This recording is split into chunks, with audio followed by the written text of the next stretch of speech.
ፍሪኮንክ እስኪ በዛው ለምን አትስደፍ? አንቺ አትረሻትም ወይ ደግሞ ራይድ ትጥራ? እኔ ማስወለ ተካት አረዱ ደግሞ እኮ እዚህ ድረስ አይገቡ። በዛ ላይ እዛ ጥለዋት ነው የሚሄዱት።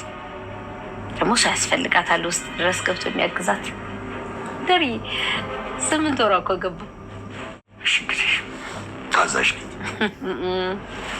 ይሄ መታዘዝ አይደለም ወስላታ። እኔ ወስላታው እንዳይመቸኝ። አንተ ትናት ልጠብስ ነው እንዴ? እና ባትሆንስ ልተኛት ነው እንዴ? እንዴ አረብናች ዳጣ እስካሁን እየቀለድሽ ነበር ማለት ነው እንዴ? አንተ የናክል ፋራ አደረክኝ እንዴ? ኤቢሲ ጀመር ይህን ሴራ ያሰረችው የሆነ ችግር መፍጠር ፈልጋ ነው። ይሄን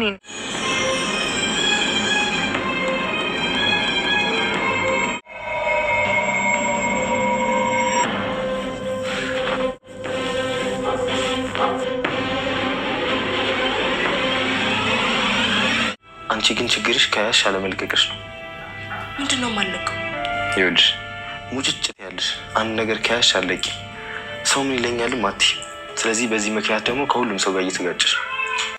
እሺ ለምንድን ነው የምጠላኝ? ንገረኝ እስኪ። እስኪ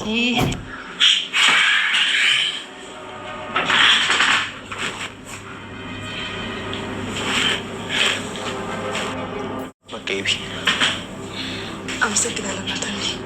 ረበሽኳችሁ? አዎ ናታን እኮ እየመከረኝ ነው።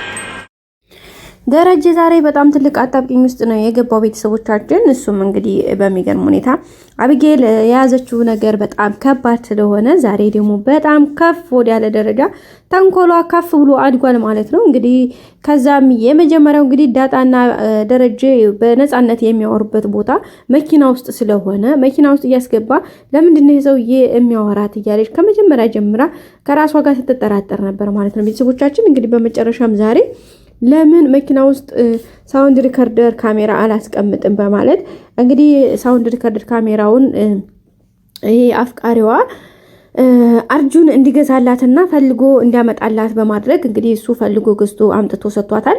ከዛም ተቀብላ ይዛ ሄዳ እንግዲህ መኪናው ከላይ ከእንትኑ ጋር ሸጉጣ አስቀምጠዋለች ማለት ነው። እንግዲህ ፈልገዛ የማይታይ ቦታ ላይ ጥቁር ነገር ስለሆነ መኪናውም ከለሩ ጥቁር ስለሆነ በሚገርም ሁኔታ በምንም በማያስነቃ መልኩ ሪከርደሩን ወይም ካሜራውን ገጥመዋለች፣ ሸጉጠዋለች ቤተሰቦቻችን። እንግዲህ ይሄን ያደረገችው ደረጀና ዳጣ የሚያወሩት ስለ ሁሉም ነገር በነፃነት የሚያወሩበት ቦታ መኪናቸውን ዘግተው መኪና ውስጥ ነው። ደረጀም ነፃነት የሚሰጠው እሱ ስለሆነ በዛም ምክንያት እንግዲህ እንደዛ አድርጓል ማለት ነው ቤተሰቦቻችን። ለዛም ነው እንግዲህ እንደዛ ያደረገው ያው ሌላ ነገር ማድረግ ስላልፈለገ ማለት ነው። ምክንያቱም ውጭ ላይ ቢሆን በዙሪያቸው በወዲም ሰው ስለሚኖር የዛን ሰዓት ከአንዱ ድምጻችን ይሰማል፣ ሌላ ነገር ይመጣል በማለት በዛ መልኩ ነው ያደረገው ማለት ነው ደረጀ። ግን አሁን በሚገርም ሁኔታ አቢጌል እንዳያችኋት ካሜራ ደቅናበታለች ወይም ደግሞ ሪከርደር አስቀምጣለች ማለት ነው። ያ ደግሞ እያንዳንዷን የሚያወራት ነገር ሪከርድ አድርጎ ሴቭ ያደርጋል።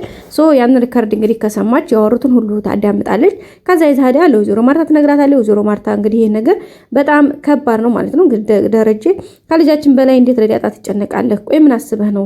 የልጃችን ሰላም አያሳስብህም ወይ በምትለው ጊዜ ደረጀ ታይ ለምን እችስ ልጅ ማን አላት ብሎ ነው ያለው ማለት ነው። በመጨረሻም ከዚህ ቤት እንዳትወጣ ነገሮችን ለማመቻቸት እየሞከረ ነበረ።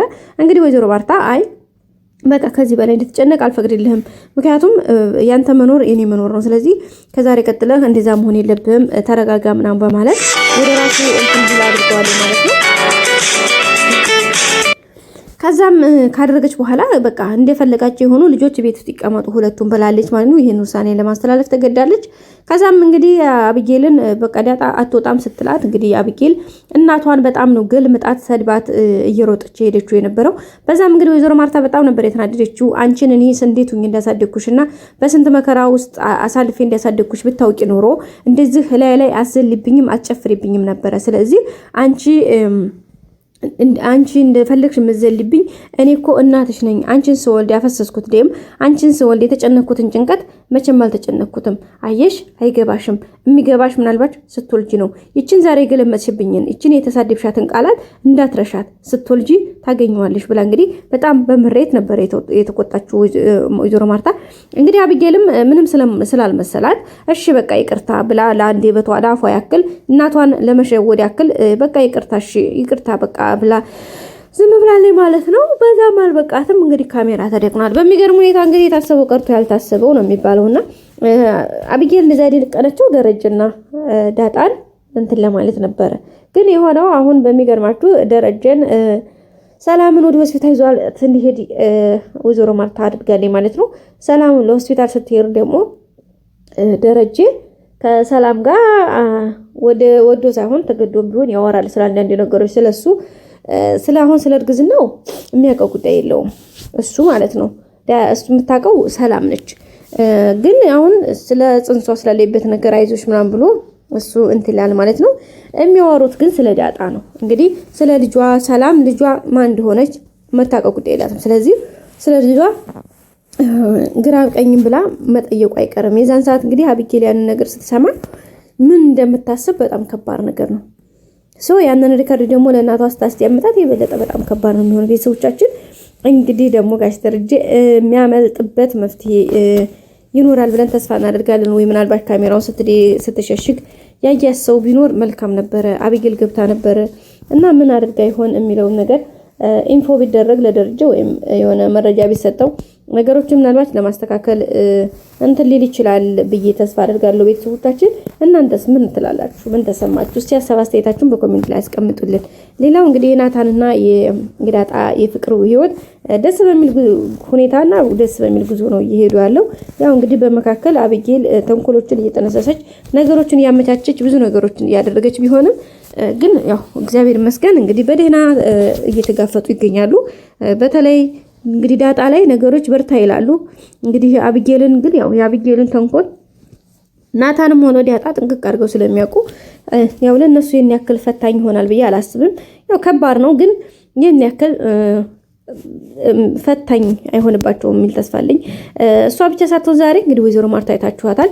ዳጣና ናታን ያው አቢጌል በመሃል በመሰራቸው ስህተት ምክንያት ተገጫጭተው ነበረ ማለት እና ዳጣ ምንም አላለችም፣ ግን ስሬስ እንዳኮረፈ ሰው አክት አድርጋ ነበርና ያው ትታቸው ስለወጣች አንድ ላይ እንግዲህ አቅፏት ስትስሞ አይታ ነበርና ዳጣ ያን እንድታደርግ ደግሞ የጠራቻት አቢጌል ነችና ናታን ክፍል እንድትመጣ ውሃን ጥሪያት ብላ አስጠርታ ናታን እንደጠራት አድርጋ ነበር ያስጠራቻትና በመጨረሻም እንግዲህ የሆነውን ነገር አይታችኋል ቤተሰቦቻችን። በመጨረሻም እንግዲህ አቢጌልና ናታንን አቅፋንት እያለችው ነበር። ዳጣ ያንን አይታ እንግዲህ ረበሽኳችሁ እንዴ በጣም ይቅርታ ለምን መጣሽ ክላሴ ሲላት እንግዲህ ናታን እንዴ ውሃ ነች እኮ እና ቶሎ ብሎሻል ናታን ስትለኝ ነው የመጣሁት እንጂ እኔ መምጣት ፈልጌ አይደለም፣ ለማንኛውም ይቅርታ ተረበሽኳችሁ ብላ እንግዲህ እንደዛ ጠይቃ ነበረ ጥላ ሄደችው ማለት ነው ቤተሰቦቼ።